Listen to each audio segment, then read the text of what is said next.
ड्राइवरों की व्यथा को सुन लो मोदी सरकार, ड्राइवर हुआ लाचार। मजबूरी में हम सब ड्राइवरी करते हैं, घर बार छोड़ करके शहरों में भटकते हैं। ऊपर से ये भ्रष्ट पुलिस वाले करते हैं अत्याचार, ड्राइवर। नमस्कार, आप देख रहे हैं दबंग दिल्ली और मैं हूं प्रिया। आपको बता दें कि जिस तरीके से संसद में बिल पेश होने और पास होने का सिलसिला जो है वो लगातार जारी था। कई सारे जो बिल है वो पेश किए गए और उन पर बातचीत की गई, उसके बाद उसको पास कर दिया गया। और उसमें से एक बिल और है, लगातार जो है वो लोग जानते भी होंगे कुछ लोग, और हम उस पर बातचीत भी करेंगे। उस बिल को भी पेश किया गया और दोनों सदनों में उसको जो है वो पास कर दिया गया और जनवरी नए साल से लागू भी हो जाएगा, 8 जनवरी से। तो यहाँ पर जो सवाल है वो ये है कि जिस तरीके से बिल पास किया गया, तो अगर कोई भी बिल पास किया जाता है तो आप सब जानते होंगे, हम भी जानते हैं कि उसको लेकर कुछ चर्चाएं की जाती है, उसके इम्पैक्ट क्या होंगे लोगों पर, वो भी जो है वो देखा जाता है। और उससे भविष्य क्या होगा, क्या भविष्य में उसको लेकर जो है वो पॉजिटिव चीजें आएंगी या नकारात्मक, इन सारी चीजों पर बेसिकली जो है उन सारी चीजों को देखकर ही पास किया जाता है। तो ऐसे में जो बिल पास किया गया वो कैसा है, क्या लोगों के लिए वो सही है, क्या क्या जो ड्राइवर के लिए बिल बनाया गया, बिल पास किया गया, वो ड्राइवर के लिए उतना ही ठीक है जितना जो राज्यसभा और लोकसभा में जो बैठे लोग हैं जो सोचते हैं। तो इस पर जो है हमारे साथ महेश जी, हम इससे बातचीत करेंगे और जानेंगे। महेश जी, जिस तरीके से बिल पास किया गया और बेसिकली ड्राइवर को लेकर के, तो क्या क्या कहना है आपका, क्या वो जो बिल है वो ठीक है? देखिए मैडम, जो ये बिल पास किए जा रहे हैं ये सरासर ड्राइवरों के ऊपर एक थोपा गया बिल है, जिसका हम लोग पुरजोर विरोध करेंगे। जो एमबी एक्ट पास किया गया 2017 में, उसका हम लोगों ने स्वागत किया, हम लोग फॉलो भी कर रहे हैं हर कानून को। मैं एक ट्रक ड्राइवर हूँ, मैं एक मोदी जी से एक प्रार्थना करता हूँ कि हम लोगों को आखिर इतना क्यों परेशान कर रहे हैं। मैं एक गाने के माध्यम से मोदी जी तक अपनी आवाज़ पहुँचाना चाहता हूँ, क्योंकि मैं मेडिकल ऑक्सीजन सप्लाई की गैस की गाड़ी चलाता हूँ। कल हमारी गाड़ी राजस्थान से आते समय उदयपुर में रोक ली गई।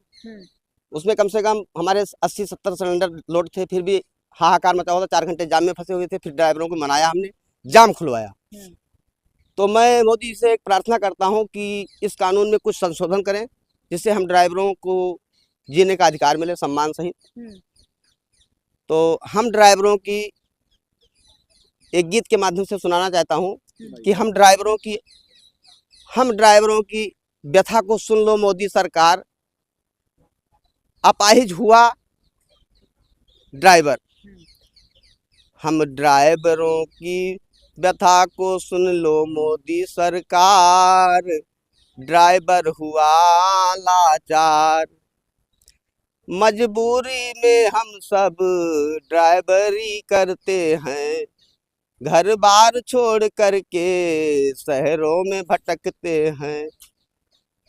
ऊपर से ये भ्रष्ट पुलिस वाले करते हैं अत्याचार, ड्राइवर हुआ लाचार। अब मैं आपको इस एमबी एक्ट जो नवंबर को पास किया गया, इसके बारे में बताता हूँ, इससे हम लोगों को परेशानी क्या है। मैं इस कानून का स्वागत करता हूँ, पूरे ड्राइवर इसका बहुत खुश हैं, ये कानून लागू किया जाए। लेकिन इस कानून के साथ साथ जो ये निगेटिव है, जो हम ड्राइवरों जैसे एक स्टेट से दूसरे स्टेट में जाते हैं, जो कानून पास किया गया कि अगर ड्राइवर एक्सीडेंट ड्राइवर से होता है, अगर ड्राइवर नहीं पहुंचाता है उसको हॉस्पिटल में, तो उसको 10 साल की सजा और 10 लाख रुपए जुर्माना। तो हम ड्राइवर अगर इतने मजबूत होते तो हम ड्राइवरी करते नहीं, पहली बात। तो रह गई बात, कानून बना है सख्त, ठीक है, ट्रैफिक है, ट्रैफिक को रोकने के लिए सख्त कानून रहेगा तभी लोग फॉलो करेंगे, डर रहेगा, कानून का भय होना चाहिए इंसान के अंदर। लेकिन अगर हमारी गाड़ी चल रही है 70 की स्पीड में, हाईवे पर लोड लेकर चल रहे हैं, बगल हाईवे से साइड से कोई निकला और एक बैग अचानक आ गया रोड पर, हमारी गाड़ी वहां पर फॉलो कर रही 70 की स्पीड में और वहां 100 का फॉलो चल रहा है, 170 हम चला रहे हैं, अचानक साइड से आ गया। अब हम बताओ, अपनी बस में हम 80 सवारियां बैठाए हुए हैं, उसको 80 सवारी बोलेंगे, हम 70 की स्पीड में अगर अचानक ब्रेक लगा दिया तो बस पलटेगी, 70 मरेंगे। तो उसको बचाने के चक्कर में हम 70 को बचाएं। अगर वो मर गया तो हम उसको उठाकर अस्पताल में, पब्लिक हमको मार डालेगी, उसका जिम्मेदार कौन होगा? अगर हम बस को छोड़कर भागते हैं तो 10 साल सजा और क्या नाम का 10 लाख रुपए जुर्माना, तो हमारे परिवार बच्चों को कौन पालेगा? पहली बात तो जैसे ये कानून बनाया गया, सख्त कानून बनाया गया, ठीक है, हम उसका फॉलो करेंगे, हम लोग उसका स्वागत करते हैं। लेकिन क्या ये कानून जो बनाया गया, इसमें एक सेक्शन 188 जो जोड़ा जाता है कि जो हमारे ऊपर सजा थी वही कानून, जो गलती करते हैं लोग उनके ऊपर भी वही कानून लागू किया जाए।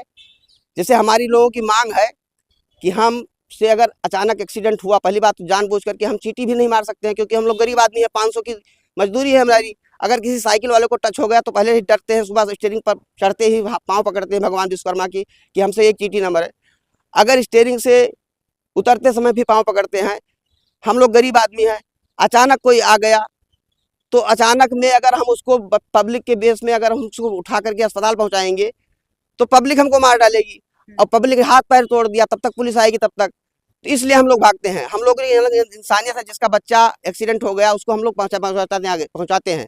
अगर उसी धारा के तहत, उसी कानून के तहत 188 का अगर धारा जोड़ दी जाती कि अगर ड्राइवर से एक्सीडेंट हुआ, ड्राइवर उसको लेकर जा रहा है हॉस्पिटल को, और अगर पब्लिक ने उसको मारा या उसको अपाहिज कर दिया, उसको जान से मार दिया, तो अगर आंशिक रूप से विकलांग हुआ ड्राइवर, आंशिक रूप से चोट आई, तो उसके परिवार को 25 लाख रुपए जुर्माना पब्लिक को देना पड़े, और अगर वो ड्राइवर मर जाता है तो 1 करोड़ रुपए सरकार उसको, उसके परिवार को दे। क्या ऐसी स्थिति हो गई क्या ड्राइवरों के साथ कि इधर कुआं उधर खाई वाली स्थिति? इधर कुआं उधर खाई। अगर हम उसको अस्पताल लेकर जाते हैं तो पब्लिक मार देगी, और अगर अस्पताल नहीं लेकर जाते हैं तो 10 साल सजा और क्या नाम का 10 लाख रुपए जुर्माना। ये कैसे हम लोग भर पाएंगे? इसलिए हम लोग ड्राइवर की स्टीयरिंग छोड़ दिए हैं। 2 तारीख से हम लोग चक्का जाम कर देंगे, या तो उसमें 188 की धारा जोड़ी जाए तभी हम लोगों को मान्य है, नहीं तो ये मान्य नहीं है। अभी आपने देखा होगा 2017 में इन्होंने कानून पास किया कि जो 10,000 का चालान था वो इन्होंने 20-20 हजार 40 हजार का चालान कर दिया। नो एंट्री का हम लोग फॉलो करते हैं, लेकिन हम एक राज्य से दूसरे राज्य को ट्रक लेकर जाते हैं, वहाँ एंट्री पॉइंट पर जब शहर के अंदर घुसते हैं वहाँ नहीं पता लगता है कि कहाँ पर नो एंट्री है, कहाँ पर नो एंट्री नहीं है।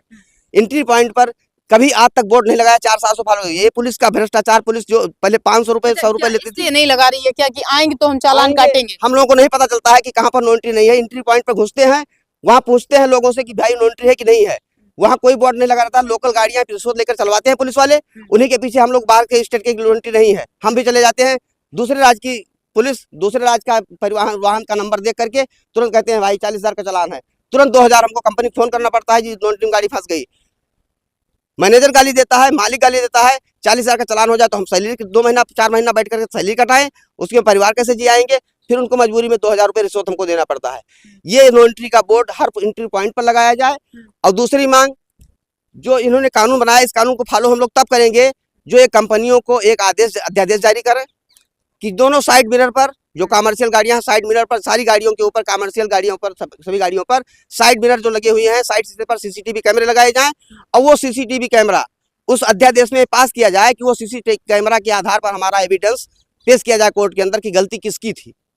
क्योंकि जो ये बड़े बड़े BMW से चलते हैं, साहिबजादे के लड़के चलते हैं, BRP के चलते हैं, ये फर्स्ट लेन से सेकंड लेन, थर्ड लेन से सेकंड लेन, फर्स्ट लेन से थर्ड लेन में चल जाते हैं, नागिन डांस करते रहते हैं, नागिन डांस करते हैं। हम लोग कितना बचाएं इनको? ये अचानक आकर के फॉर्च्यूनर से हमारे गाड़ियों के बीच में आ जाते हैं सड़का, फिर हमारी गलती पड़ के मुझे ही कूटते हैं, मुझे ही मारते हैं। ये अन्याय नहीं चलेगा मोदी जी।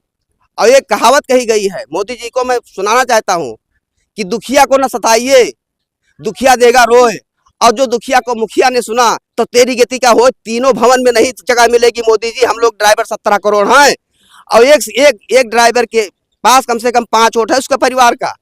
85 करोड़ लोग इनको ध्वस्त कर देंगे। आज मैं बता रहा हूँ इनको, या तो इसमें 188 की धारा जोड़ दे, हम इनका कानून का पालन करेंगे। अगर हमारी गलती नहीं है, हमारा एविडेंस, जो हमारा इलेक्ट्रॉनिक एविडेंस सीसीटीवी कैमरा बताए गलती किसकी थी, उस आधार पर हमारा केस फॉलो किया जाए वहां पर। नहीं, मोदी जी को चैलेंज करता हूं, 2024 के चुनाव में 4 सीटें नहीं आएंगी इनकी, खत्म कर देंगे हम लोग ड्राइवर हैं, मजदूर की आवाज। ये धमकी है, ये खुला चैलेंज है मोदी जी को कि इस कानून में 188 की धारा जोड़े, हम इनके कानून का पालन करेंगे। हम ड्राइवर, पूरा हमारा ड्राइवर महासंघ इनका पालन करेगा, लेकिन अभी पालन करेगा जब 188 का सेक्शन उसमें जोड़ा जाए कि अगर हमारी गलती रही है उसमें दोनों साइड में साइड मिरर पे लगाया जाए, क्योंकि हम दूसरे स्टेट में जाएंगे, लोकल आदमी गुंडई करेंगे, वो गाड़ी साइड में लगा के टक्कर मार देते हैं। अगर अगर नहीं हुई तो हम लोग हाईवे 2 तारीख से जाम कर देंगे, स्टीयरिंग छोड़ देंगे, गाड़ी जिससे मर्जी हम लोग सब्जी बेच लेंगे, घर पे ठेला लगा लेंगे, खेती करेंगे। अच्छा, आप उससे अपडेट हैं? वो जो खबर आई थी कि अभी हाईवे पर जो है वो गाड़ी पलट ली गई थी, उसमें हाँ, मुर्गे इसीलिए एक्सीडेंट हुआ है वहां पर। मुर्गे लूट के लेके हाँ? लूट ले गए थे। हाँ। मुर्गे कि हम अभी जयपुर गए थे, गाड़ी लगा दिया, पिस्तौल लगा करके हमारे टायर के दोनों 4 टायर खोल लिए, कहे टायर खोलिए, स्टेपनी से टायर मैंने खोला, टायर खोल करके बैटरी स्टेपनी सब लदवा दिया उनकी गाड़ी में। फिर FIR करने गए, पुलिस वाले कहते साले तुम सो रहे, अपना खुद खोलवा दिया। पुलिस वाले कहे हमारे CCTV कैमरा लगा होता, कंपनी ये कहती कि क्या नाम का चोरी हुई है, लेकिन कंपनी वाले भी उनको चोर बना रहे हैं और वहाँ के पुलिस वाले भी कह रहे हैं कि तुमने खुद खुलवा दिया। ये हमारे बस की नहीं है, हम लोग कुछ भी काम कर लेंगे। ऐसा है, मैं मोदी जी से अभी भी हाथ जोड़ कर कहता हूँ कि हम लोग हर समय आपको वोट दिए हैं और फिर 24 में देंगे, लेकिन उसमें 188 की धारा जोड़ दी जाए, और अगर माम लिंचिंग हमारे साथ हो जाती है, अगर पब्लिक द्वारा हमको मार दिया जाता है या हमको आंशिक रूप से विकलांग कर दिया जाता है, तो हमारे परिवार को 25 लाख विकलांग आंशिक चोट पर पहुंचने पर, और अगर जान से मार दिया जाता है तो 1 करोड़ रुपए परिवार को आर्थिक मदद दी जाए।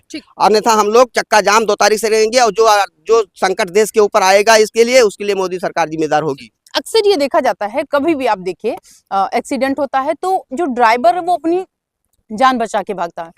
मतलब हर वो उस ड्राइवर को जो गाड़ी चला रहा है उसको लगता है कि अगर हमसे कोई गलती हुई या किसी और से भी गलती हुई, और चूंकि बड़ी गाड़ी अगर हमारी है, किसी छोटी गाड़ी से गलती हुई और किसी की जान गई, तो वो गाड़ी छोड़कर तुरंत भागता है।